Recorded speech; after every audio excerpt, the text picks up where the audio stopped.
todos, bienvenidos una vez más a tu programa favorito, Tu Voz. En esta ocasión Camila no nos va a poder acompañar, pero yo les voy a explicar nuestros temas que están muy chéveres e importantes, y también vamos a entrevistar a Rebeca Morla, que es una politóloga. Fuera filtros, vamos a hablar sobre los tabúes, y en Tu Mejor Versión vamos a hablar sobre un tema súper importante, que es cómo mejorar tus finanzas, qué hacer con mi dinero y cómo poder manejarlo mejor. Ok.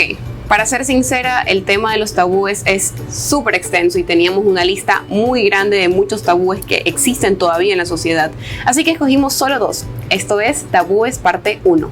Los dos tabúes que escogimos son la homosexualidad y el VIH y SIDA. ¿Por qué? Porque tienen una relación que no mucha gente la conoce y la gente ignora mucho acerca del tema. No han pasado más de 30 años desde que la sociedad todavía seguía pensando que la homosexualidad era una enfermedad. Las generaciones jóvenes de hoy en día tienen una gran facilidad para descubrir su orientación sexual, gracias a la lucha de personas del pasado, pero todavía se siguen chocando con la generación de sus padres, de sus tíos, de sus abuelos. Vamos a hablar un poco de cómo es este enfrentamiento de los padres cuando se enteran que su hijo es homosexual y por qué sigue siendo un tabú. En España existe una guía para los padres para cuando se enteran que su hijo o su hija es gay o lesbiana. Y en el índice se puede ver en uno de los capítulos que se llama Duelo, como si alguien se hubiera muerto, como si están perdiendo a un ser querido o como si están pasando por esta etapa. Los jóvenes ya tienen que luchar diariamente con lo que las personas piensan de ellos en la escuela, en la sociedad, con sus amigos, incluso con sus maestros.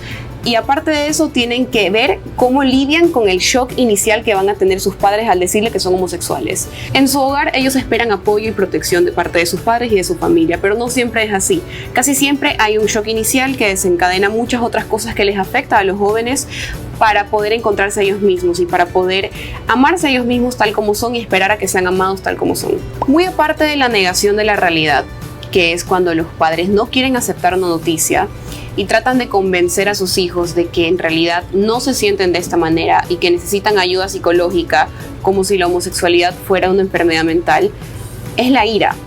La ira, el rechazo y la fatalidad.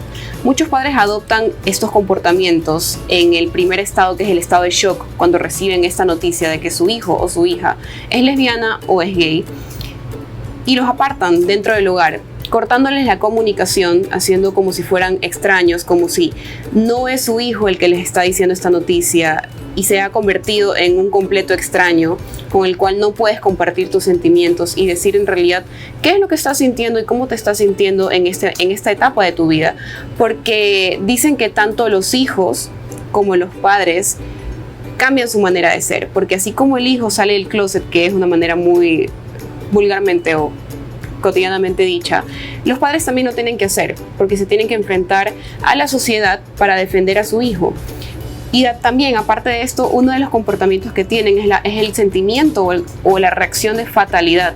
Cuando reciben la noticia de que su hijo es homosexual o que es lesbiana, suelen comportarse como si fuera una noticia fatal, como si fuera una catástrofe y como si hubieran perdido a un ser querido dentro del hogar. Pero todas estas reacciones en el shock inicial de los padres están basadas en tres cosas. Ok, la primera es la idiosincrasia, que es el conjunto de todas estas ideologías que tiene una persona. Puede ser que los papás sean extremadamente conservadores y se hayan criado en base a la religión. No estoy diciendo que la religión sea mala, pero tenemos que aceptar que hace mucho tiempo la religión también creó ese sentimiento de homofobia hacia las personas. También, ¿qué tanto saben los padres acerca de la homosexualidad? Si la creencia o el concepto que tienen de la homosexualidad está basada en prejuicios o en realidad saben lo que significa. La segunda, en realidad, depende de lo que los padres ya esperaban de su hijo. Muchas veces en un hogar los padres ya se dan cuenta de la inclinación sexual de sus hijos, basado en su personalidad, también basado en cómo su hijo se suele comportar o sus parejas que ya ha presentado a la familia. Entonces, si un padre ya se las huele, como quien dice, va a reaccionar de una manera diferente a un padre que en realidad esperaba que su hijo sea heterosexual. Y la tercera es el miedo al que dirán.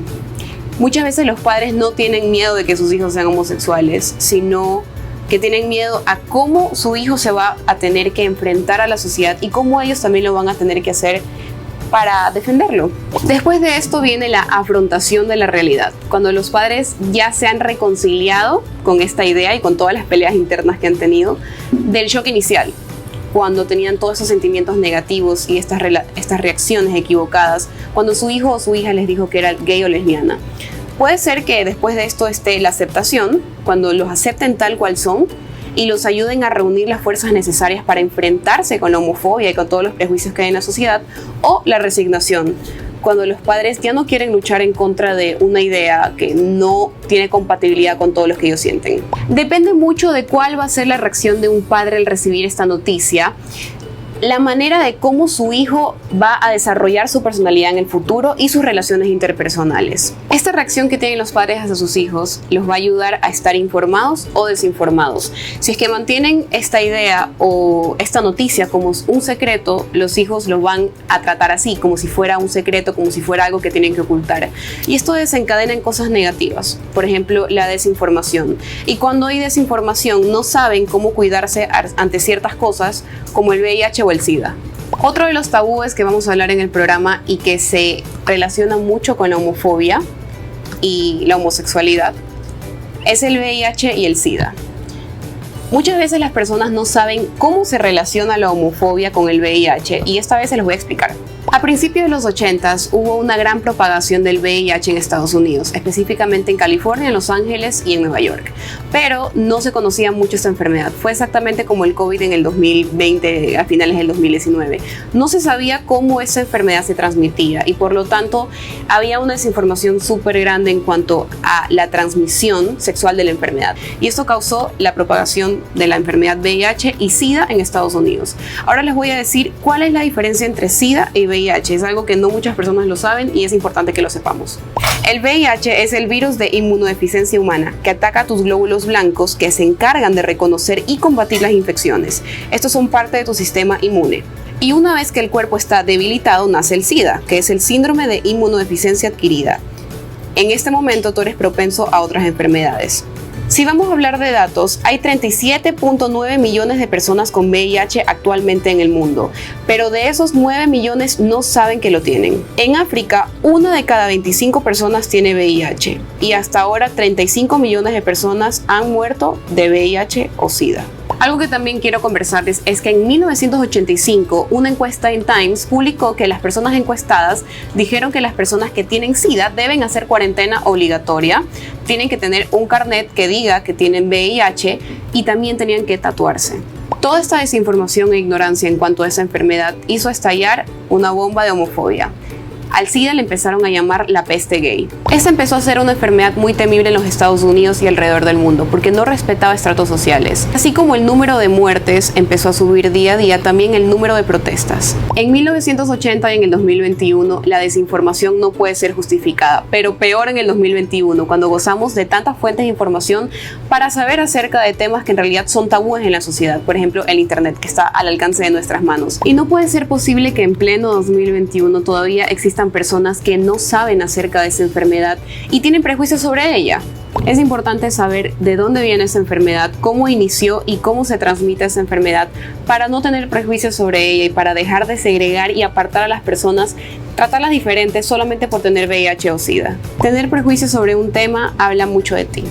Habla que eres una persona poco curiosa, ignorante y que no le interesa saber cosas que no tienen que ver con ella. Entonces no puedes aportar mucho a la sociedad si tienes estas características. Hay que adaptarse al tiempo en que vivimos y saber aprender a utilizar las herramientas que tenemos a la mano para nutrirnos de información. Hay que aprender a dejar esos prejuicios a un lado y saber que no importa ni la condición ni la inclinación sexual de una persona. Todos merecemos el mismo trato, el mismo respeto y no una etiqueta que nos limite en la sociedad. Esperamos que les haya servido y gustado mucho esta información y nos vemos en la parte 2 de Tabúes.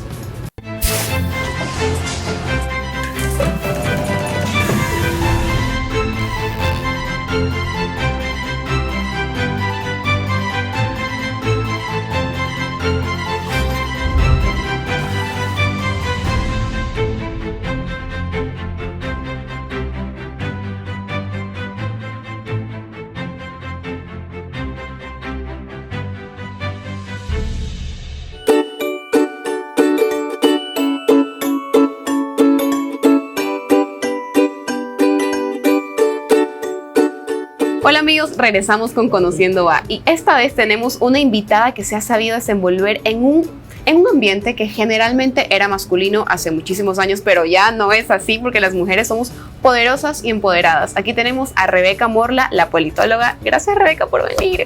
Gracias por la invitación, un gusto estar aquí.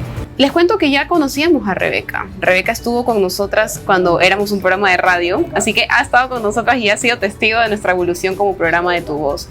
Pero Rebeca, cuéntame, algo que yo no te lo pregunté antes es ¿por qué?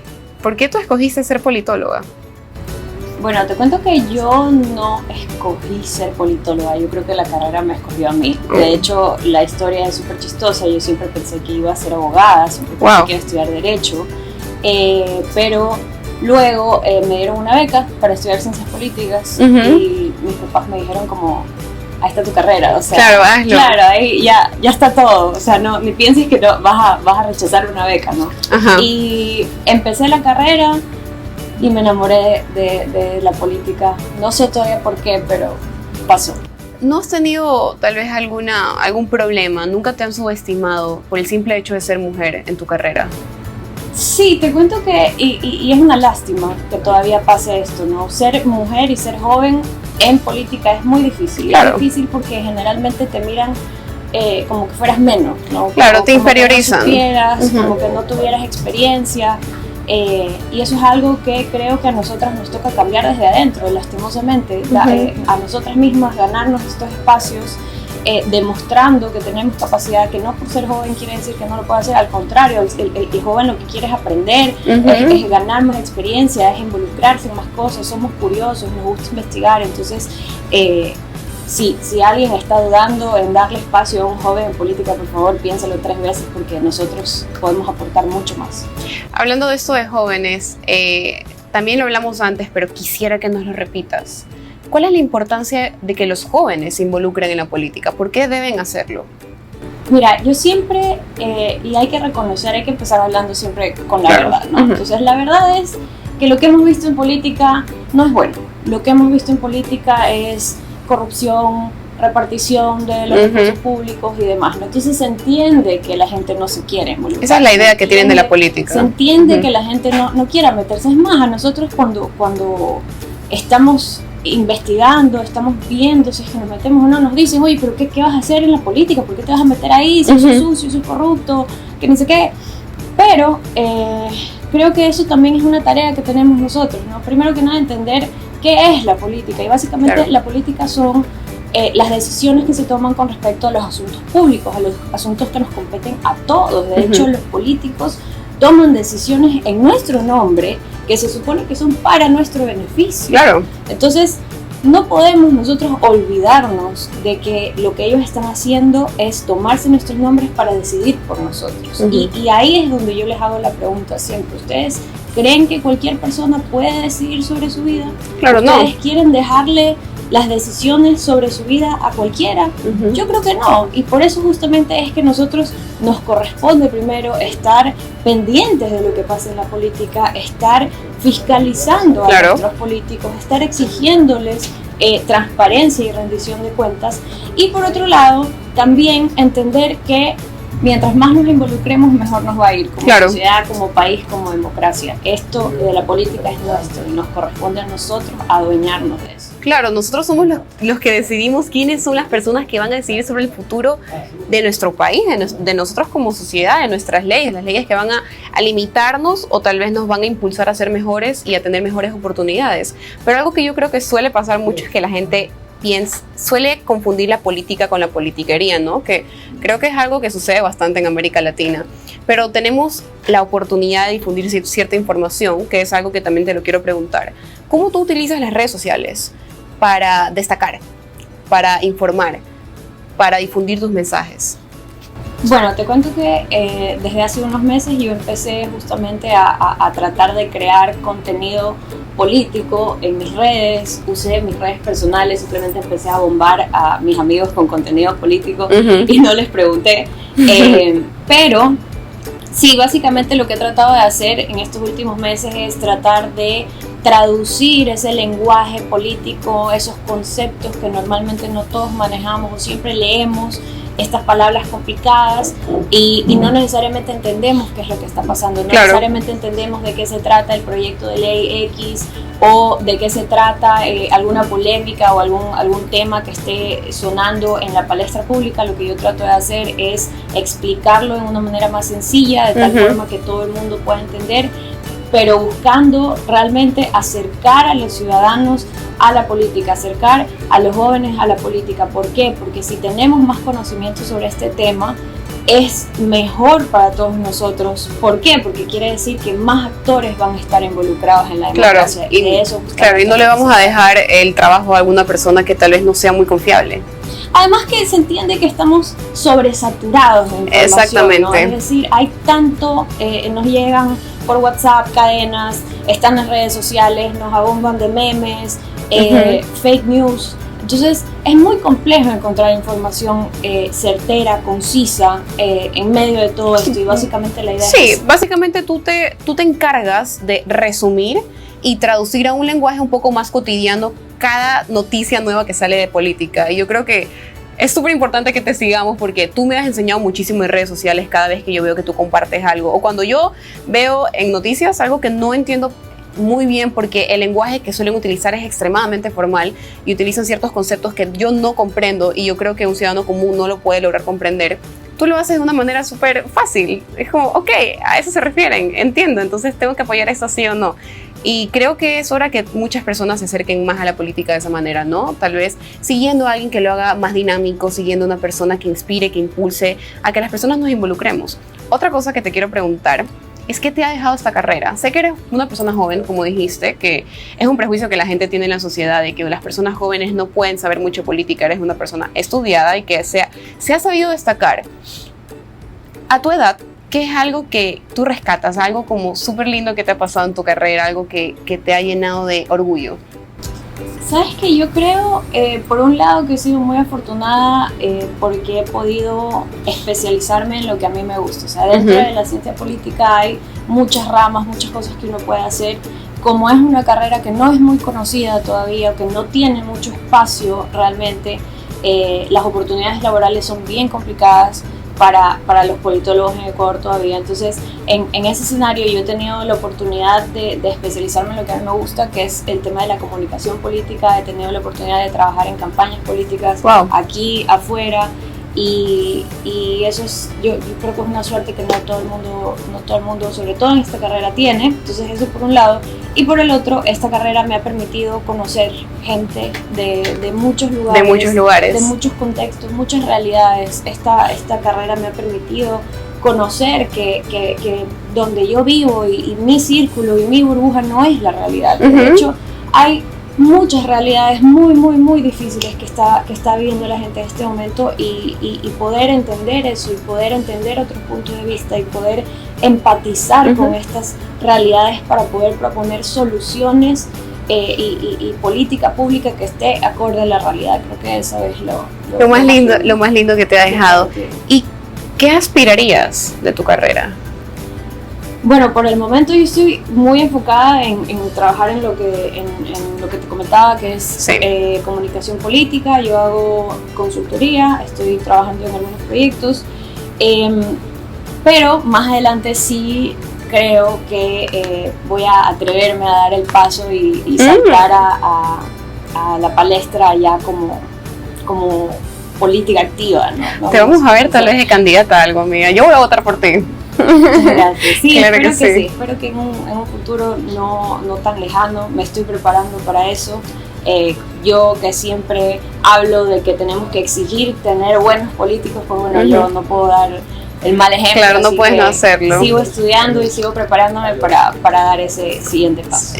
Creo que desde ya lo eres, amiga. Creo que desde ya eres una persona que transmite eso, así que en el momento que te decidas, créeme que lo vas a hacer excelente. Gracias. Sabemos que la política en América Latina, bueno, globalmente, pero mucho más en América Latina, tiene su lado muy turbio.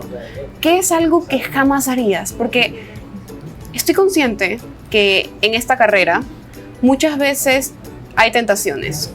Te tratan de tentar con ciertas propuestas, ofertas, qué es algo que tú jamás harías? Yo creo que la única respuesta que hay para eso es traicionar mis principios. Yo tengo principios y valores con los que he crecido, con los que he formado, con los que formo a otros jóvenes, porque también soy docente.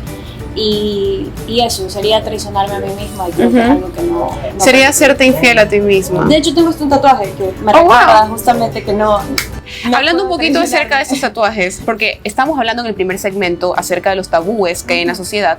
Parte 1, vamos a hablar en la parte 2 acerca de los tatuajes. Sabemos que en ciertos trabajos que suelen ser muy formales, las personas suelen ser... Esto es una pregunta que se acaba de saltar, por si acaso, se me acaba de ocurrir, pero tengo que hacértela. ¿Las personas suelen ser juzgadas o han sido víctimas de prejuicios? ¿Cómo tú controlas eso? Bueno, mis tatuajes son bastante chiquitos. Son delicados. Entonces yo, digamos, generalmente no es que los muestro abiertamente, pero más que nada por delicadeza en la primera o segunda reunión, o digamos cuando recién estoy conociendo al cliente y demás. Pero ya una vez que entramos a trabajar, en confianza, los tatuajes son lo de menos, ¿no? Lo claro. que importa es la capacidad, y creo que eso es lo que trato. ¿Crees que sí ha habido esta evolución en la gente entonces? Sí, de que ya no tienen estos prejuicios en códigos de vestimenta, tal vez en tatuajes, etcétera? Sí, yo creo que sí, porque cada vez vemos que es más común, creo que hasta se ha puesto de moda también. Entonces, sí, yo creo que yo al menos no he tenido problemas por este tema. Rebeca, me encanta cómo proyectas. Me gusta mucho esto que eres comunicadora también, así que nos entendemos, sabemos cómo hacer llegar el mensaje. Y te quiero preguntar algo. La penúltima pregunta sí va a ser netamente política. ¿Qué opinas sobre nuestro nuevo presidente? Que yo sí lo quiero mucho, pero ¿qué opinas del gobierno actual hasta ahora, en lo que se ha desarrollado, en lo poco que se ha desarrollado? Lo que hay que resaltar, Renata, es que el gobierno actual llega con este mensaje del encuentro, ¿no? De un Ecuador en donde hay espacio para la diversidad, donde las distintas opiniones y posturas se pueden respetar y podemos construir diálogos, construir debate, como no lo hemos tenido antes. Entonces, yo resalto mucho eso, me parece que es positivo. Considero que el contexto que estamos viviendo como país amerita que los políticos dejen de pensar en ellos mismos y en sus partidos y empiecen a pensar en nosotros como país, ¿no? Como todos. Entonces, sí. En ese sentido yo creo que el mensaje es el correcto. Yo creo que eso se está viendo porque también hemos visto a los otros partidos alinearse al tema del encuentro. En la Asamblea Nacional, la bancada del Acuerdo Nacional, que pues del oficialismo es la mayoría en este momento, claro. Se siguen sumando asambleístas, es decir, yo creo que por el momento eso es muy positivo. Ahora, todavía no hemos llegado a que tengan que tomar decisiones. No se ha desarrollado mucho este plan de gobierno. Todavía no, los asambleístas no han tenido que debatir proyectos de ley polémicos, que sabemos que los van a ver, porque hay posiciones muy distintas dentro de la Asamblea Nacional. Entonces, vamos a ver si esto que nos han dicho de que todos quieren participar en este Ecuador para todos y demás, vamos a ver si eso se queda en discurso o si en este Ecuador para todos y demás, vamos a ver si eso se queda en discurso o si en la práctica pues se hace. Te volveré a invitar para ese entonces, amiga, te volveré a invitar. Bueno, creo que hemos conocido un poquito de quién es Rebeca Morla, pero cuéntame cuáles son tus redes sociales para que la gente te conozca mejor. Yo estoy como Rebeca Morla en todas las redes. Rebeca Morla, y les cuento que yo la conozco desde que es chiquitita. Ella es mayor a mí, tiene la edad de mi hermana, pero desde que es chiquita es una niña súper brillante que prometía bastante, y creo que estás cumpliendo lo que la gente tenía, las expectativas que las personas tenían sobre ti. Ahora, dinos un mensaje, amiga. Expláyate, di lo que quieres decirle a la gente en cuanto a lo que tú quieras acerca de política.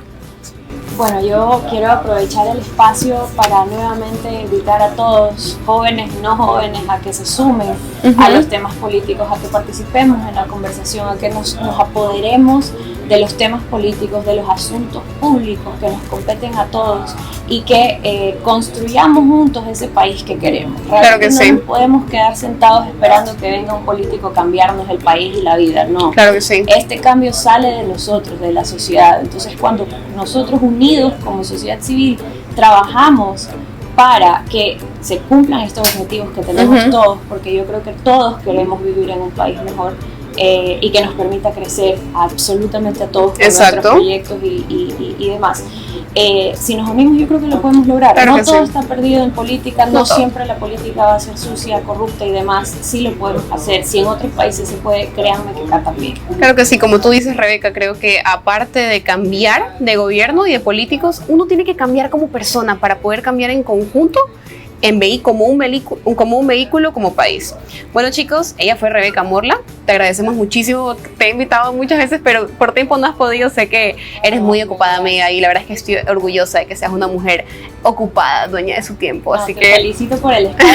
Me gusto estar aquí y cuenten conmigo siempre. claro que sí, te volveremos a invitar y nos vemos en el próximo segmento, Tu Mejor Versión.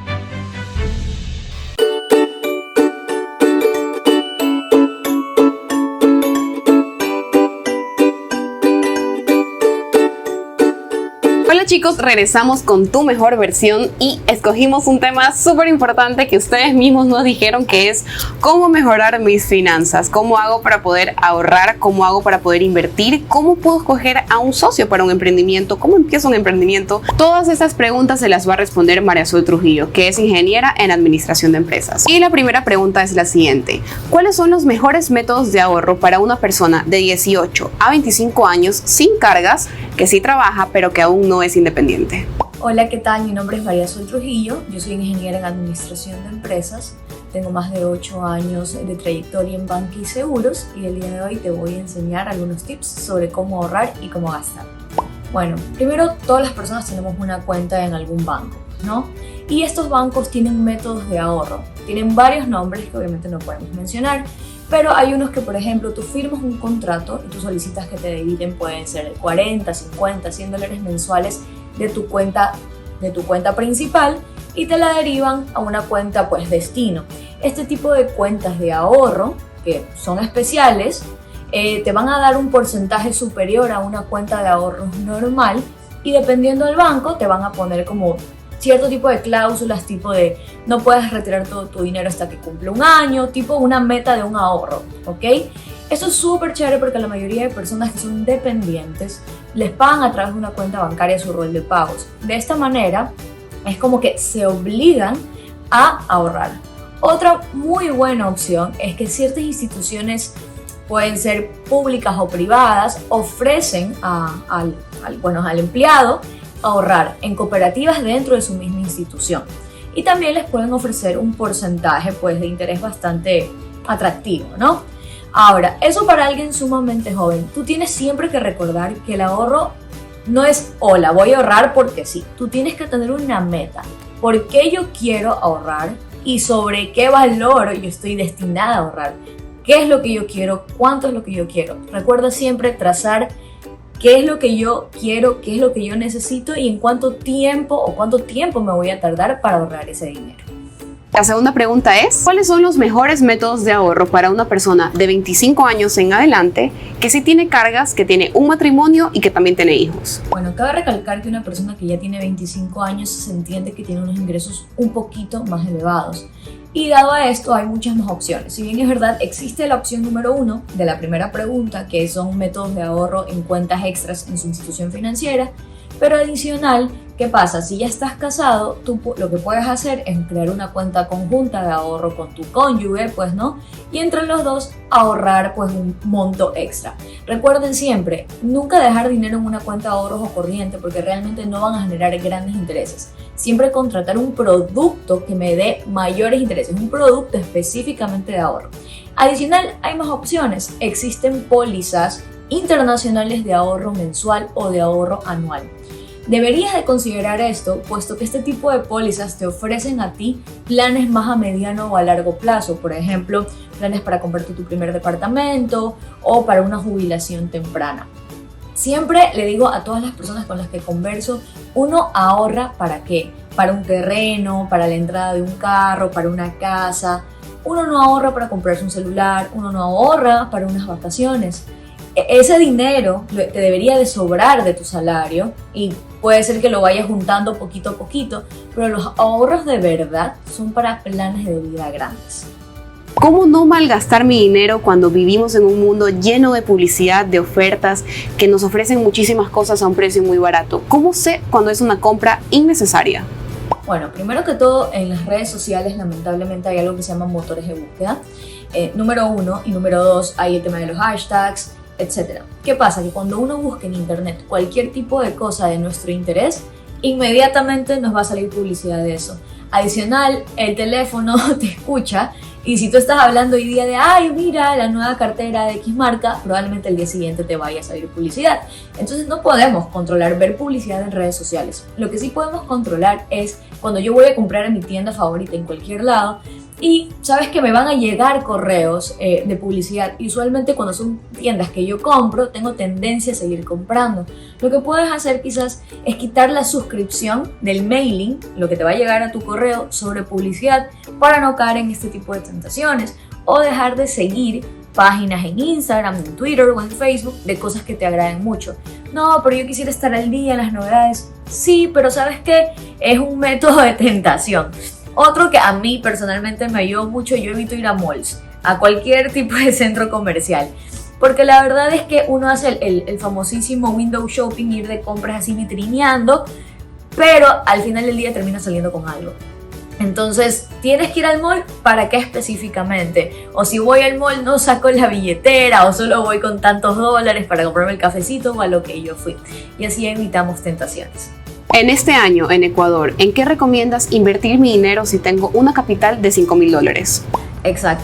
Excelente pregunta. Bueno, hay full métodos, pero les voy a decir en Ecuador cuáles son los más comunes.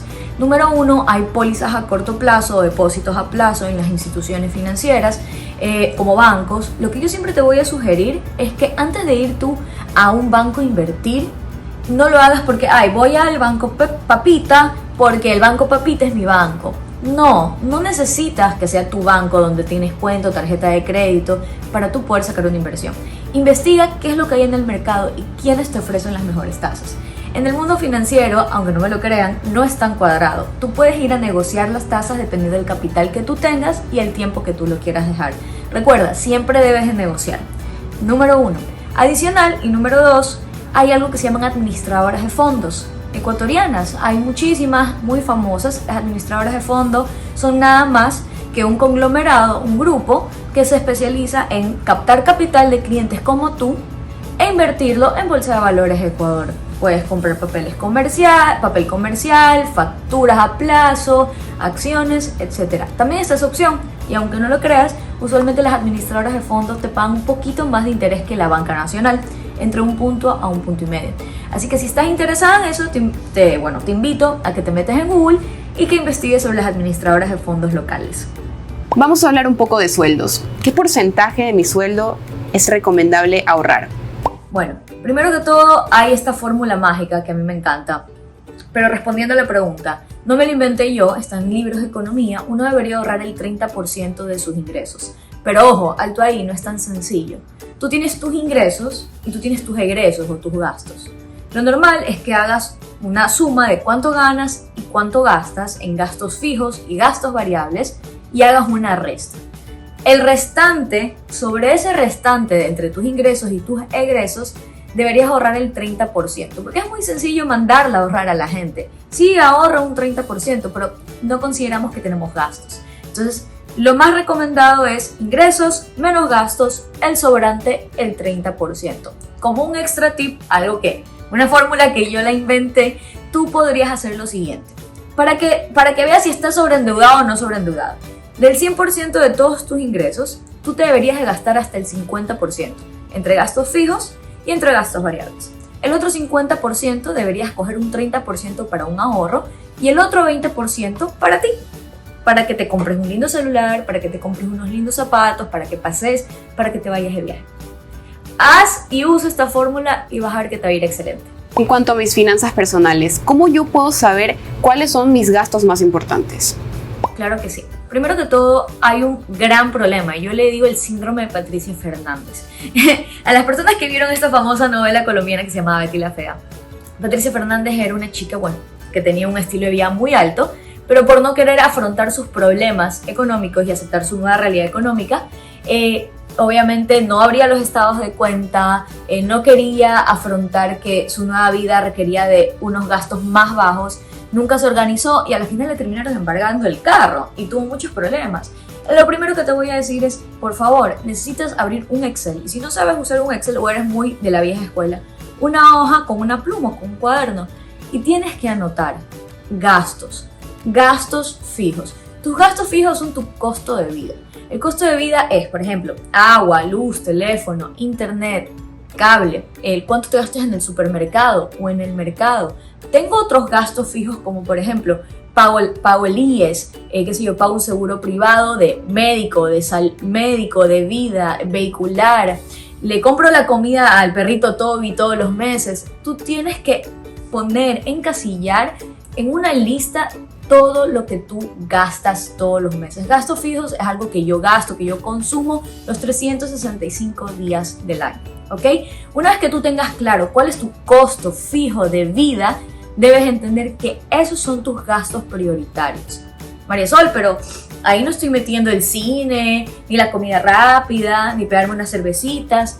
Esos son gastos variables, que si bien es verdad, todos merecemos tomarnos una cervecita, salir al cine y ser felices, tú tienes que entender que tú no necesitas eso para vivir. Quizás eso es para que seas muy feliz, pero ten claro, los costos fijos, sí o sí, es un valor que lo debes de tener en tu bolsillo todos los meses y es un valor que debes derivar de tu salario para pagar eso, ¿ok? Una vez tú tengas claro el tema de tus costos fijos, el resto del dinero, ahórralo, sé feliz, haz lo que tú quieras. Pero esos son los gastos prioritarios para mí, tus gastos fijos. Ahora, el ahorro, María Sol, es algo prioritario. Es obviamente prioritario, pero ¿cómo vas a ahorrar si tú no tienes una organización de tus ingresos y tus gastos? Y menos si no sabes cuánto estás gastando. Un paso a la vez. Hablando un poco de sueldo y ahorros, ¿cómo yo puedo saber, en base a mi edad y a mi profesión, si estoy ganando bien, si mi sueldo está bien para mí? ¿Y cómo yo puedo saber si todo lo que yo he ahorrado está bien para la edad que tengo? Perfecto, bueno, número uno, depende mucho de la edad. Lamentablemente en Ecuador no es que tenemos los salarios más elevados. Mucho tiene que ver de cuánto te costó a ti la educación, y la verdad es que muchas personas invierten muchísimo en educación privada porque tienen este concepto de que obviamente van a tener mejores posiciones o van a ganar mejor. Lamentablemente en la mayoría de los casos es real, no siempre, obviamente hay la excepción, pero conozco de muchos trabajos que solicitan solo a graduados de ciertas universidades. Lo he visto de primera mano y hay otras que simplemente les interesa el talento y el mérito, ¿ok? Ahora, no te digo que vayas y salgas a preguntarle a tus amigos cuánto ganan porque es indelicado, pero sí podrías, mira, el internet es maravilloso, sí podrías meterte en internet y poner una pregunta: ¿cuánto gana una persona graduada de tal en Ecuador? Y te van a salir rangos de montos, pues no. Yo no te puedo decir, mira, un diseñador gráfico de 20 años gana esto, porque es imposible. Hay lugares que lamentablemente he visto requisitos que son una explotación terrible con un sueldo mínimo. Entonces, un consejo de vida es: tú te pones tu precio. Cuando tú eres un muy buen profesional y tú sabes que tienes estudios y adicional tienes un valor agregado de ser tú, ¿a qué me refiero? Un humano que puede prestar o puede dar algo significativo a su empresa, eres tú realmente el que pone el precio. Hay personas que me han comentado: María Sol, me ofrecieron esto y me piden un consejo, y yo les digo, diles que no, y luego les hacen una contrapropuesta. Eso existe, pero tienes que saber tu valor como ser humano y como profesional. Si tú no sabes tu valor, créeme que estás lamentablemente condenado siempre a ganar los peores sueldos. Entonces, por último, si no te gusta ningún sueldo y trabajar para nadie, móntate algo. Yo sé que no suena muy sencillo, pero vemos personas que simplemente no nos gusta ser empleados de nadie. Entonces tienes que empezar tú a formar lo tuyo y ser tú mismo el que te pague tu sueldo, ¿no? Ahí sí, recuerda, no vas a tener límites cuando tú mismo eres tu mismo empleador. ¿Qué debería enfocarme y por qué? ¿En generar más ingresos o en controlar mis gastos? Bueno, en temas de generar más ingresos y controlar tus gastos, yo pienso que, y bueno, la verdad no lo digo yo, lo digo en muchos libros, es que a mayor cantidad de dinero, menos gastos. Y todo el mundo dice que es lo contrario, a mayor gastos o mayor ingresos, mayor gastos. Y ese es el problema. El problema es que realmente la gente que tiene mucho dinero, la gente muy muy rica, no gasta tanto, ¿ok? Y tú los ves vestidos muy sencillos y los ves gastando en cosas normales y generan y generan y generan. Porque quizás estas personas que tienen una fortuna bastante elevada, bastante fuerte, entienden que en orden de yo poder gastar, debo de tener 3 veces más lo que yo quiero gastar. Entonces pasa aquí que se preguntan mucho cuando van a comprar algo, ¿debería comprarlo? Y mi respuesta nunca es si debería o no debería, porque siempre tu mente te va a decir si deberías gastarlo o comprarlo. Pregúntate, ¿puedo comprarme eso 2 veces? ¿Puedo comprarme eso 3 veces? Y si tu respuesta es sí, pues te lo puedes comprar. Y si la respuesta es no, es porque ni aunque tengas el dinero, te lo deberías de comprar, porque quizás es un monto muy elevado para tus ingresos o tu costo de vida. Si tengo mi trabajo fijo, pero también tengo un emprendimiento, ¿cómo yo puedo saber en qué momento dejar mi trabajo fijo a un lado, renunciar, abandonarlo, para dedicarme 100% a mi emprendimiento y hacerlo crecer? Bueno, empecemos con que no todo el mundo tiene el espíritu de emprendedor. Hay muchas personas que se sienten cómodas siendo empleados, no tienen nada de malo, pero es la verdad. Primero que todo, tú tienes que entender que en tus 8 horas laborales tú tienes que ser un empleado estrella. O sea, no puedes estar en Instagram contestándole a las cosas de tu negocio, porque realmente no vas a ser productivo en ninguna de las dos. Enfócate primero en lo uno y luego en lo otro. Si tienes tu horario de 8 horas, respétalas, porque tu empleador te está pagando un sueldo, tienes que ser respetuoso. Y después de eso, ponte un horario para tu negocio independiente. ¿Cuándo deberías de tomar la decisión? Mira, realmente la decisión la tomas tú, yo no te puedo decir cuándo. Lo más común o normal es que alguien diga, bueno, cuando comiences a ganar el doble o el triple de lo que te pagan en tu sueldo normal de 8 horas, pero yo te voy a ser sincera, es imposible que ganes el doble o el triple si no le dedicas el 100% a tu emprendimiento. Si tu emprendimiento es después de tu jornada laboral regular, vas a generar ingresos extras chéveres, bonitos, sí, pero si no le metes al 100% de ti, es imposible que dupliques o que tripliques. Depende totalmente de ti si tú quieres ir y saltar el puente de dejar de ser empleado y tener estabilidades, pueden ser económicas, pueden ser laborales o lo que tú quieras, a meterte a este mundo en el que depende de ti y solo de ti si vas a comer ese mes. Si no te pones las pilas y no te pones a trabajar, no al 100%, al 200%, que es lo que uno trabaja cuando es algo propio, ¿ok? No vas a ver réditos tan rápido. Y para los emprendedores, nunca se desesperen. Usualmente te tarda 1 año a 2 años a que un negocio salte. Usualmente yo digo de 2 a 3, ¿ok? Pero cuando es otro tipo de tema de venta, por ejemplo, de servicios o cosas más chiquitas, sí te podría decir que quizás medio año o 1 año. Pero nada es rápido. Nada que valga la pena realmente nace de la noche a la mañana. Toma su tiempo y ser independiente o ser emprendedor es salir del colchón o del sostén de la estabilidad para irme a algo inestable, y uso comillas, pero usualmente, y déjame decírtelo, las personas independientes van a hacer dinero, mucho más dinero que una persona que es empleada. Estas fueron las respuestas y la información que nos brindó la ingeniera en administración de empresas y experta en finanzas Marisol Trujillo. Esperamos que les haya gustado y que les sirva toda esta información, porque son preguntas que ustedes nos hicieron, y les cuento que también vamos a volver a tocar este tema en un futuro, porque es súper importante saber manejar tu dinero. Y bueno, chicos, ese ha sido el programa de hoy, que ha sido muy variado pero también muy interesante, con todos los datos que les hemos dado y con la entrevista con la politóloga Rebeca Morla, la información de Marisol Trujillo. No dejen de ver nuestro programa, porque les venimos con ideas nuevas, cosas nuevas, información nueva y también cosas que nos van a ayudar a ser la mejor versión de nosotros mismos. Yo soy Renata Salem y soy tu voz.